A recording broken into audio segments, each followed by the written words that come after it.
आदाब नमस्कार, आप देख रहे हैं मंथन टुडे। मैं हूं आपके साथ उज़मा। भरत भूषण तिवारी इनकाउंटर मामला सिर्फ एक व्यक्ति की मौत का सवाल नहीं, बल्कि कानून, पुलिस की जवाबदेही और न्यायिक प्रक्रिया पर उठ रहे गंभीर सवालों का मुद्दा है। इन्हीं मुद्दे पर आज हम चर्चा करेंगे। चर्चा करने के लिए हमारे साथ है हमारी सहयोगी अजरा। बहुत बहुत स्वागत है अजरा आपका। शुक्रिया उज़मा।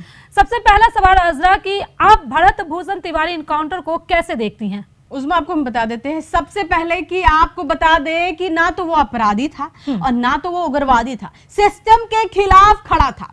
कहा जाता है कि भरत भूषण उन गरीब परिवारों की आवाज उठा रहे थे जो नदी कटाव की वजह से अपने सब कुछ गवा चुके थे। लगभग 70 परिवारों के घर नदी में समा गए थे और वो उनकी आवाज उठा रहे थे। उसमें आपको ये भी बता दें कि पुलिस ने उन्हें घेर लिया था और भरत भूषण ने हथियार फेंक दिया था, सरेंडर कर दिया था अपने आप को। ऐसे में एनकाउंटर पर सवाल उठना लाजमी है उज़मा। जब उसने खुद सरेंडर कर दिया था तो पुलिस ने ऐसा क्यों किया?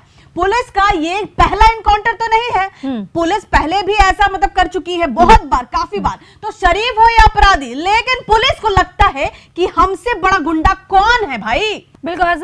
यहाँ पर एक और सवाल हम लेना चाहेंगे कि देश में तो और भी इनकाउंटर हो रहे हैं, तो उस पर हंगामा नहीं हुआ, इस पर ही क्यों हुआ? उज़मा, आप पहले ना आप समझ नहीं रही है कि पुलिस को क्या पता कि तिवारी जी को मार दिया, ब्राह्मण को मार दिया। ब्राह्मण समाज के बारे में इनको पता ही नहीं है कि 500 साल पहले से ये जागृत कौम है। उज़मा, ये ब्राह्मण है, ब्राह्मण, दलित या मुसलमान थोड़े हैं जो चुप रह जाएंगे।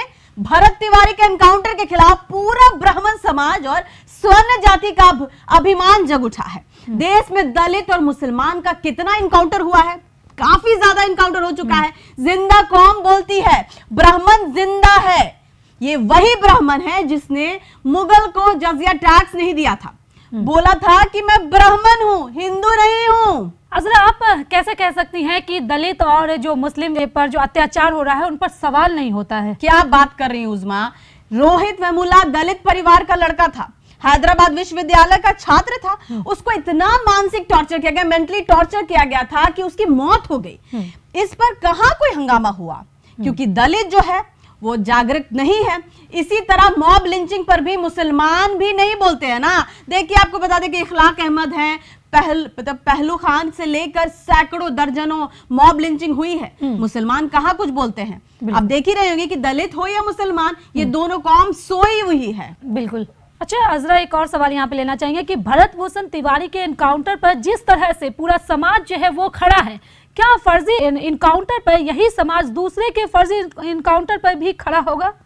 क्या लगता है आपको? जी, उम्मीद तो किया जाना चाहिए उज़मा, क्योंकि भरत तिवारी के एनकाउंटर के बाद स्वर्ण समाज किसी बहुजन या मुस्लिम के फर्जी एनकाउंटर का जश्न नहीं मनाएगा, बल्कि उसी तरह विरोध करेगा जैसे बहुजन समाज भरत तिवारी की हत्या का विरोध हो रहा है।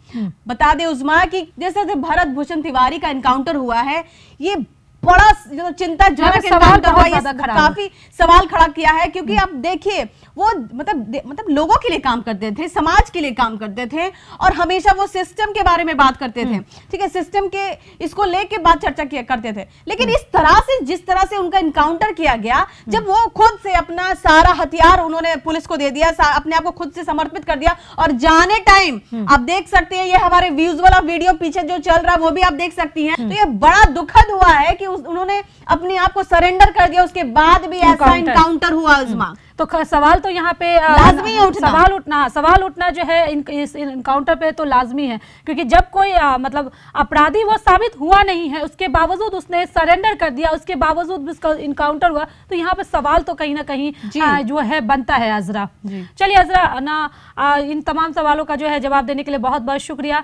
तो आखिरकार न्याय की जो कसौटी है जाति, धर्म या पहचान नहीं हो सकती। अगर कोई इनकाउंटर फर्जी है तो उसका विरोध हर पीड़ित के लिए होना चाहिए। चलिए फिलहाल इस खबर में बस इतना ही। देश दुनिया की ऐसी तमाम बड़ी खबरों के लिए बने रहे मंथन टुडे के साथ। साथ ही हमारे चैनल को लाइक करें, सब्सक्राइब करें, फॉलो करें और निष्पक्ष पत्रकारिता देखना है तो देखते रहे मंथन टुडे। बहुत बहुत शुक्रिया।